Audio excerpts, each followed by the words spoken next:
Meaning of hair-raising. Hair-raising. Hair-raising. Hair-raising.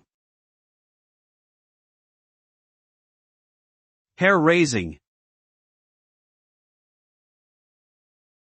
The term hair-raising is an idiom that refers to something that is incredibly frightening or causes feelings of intense fear or horror.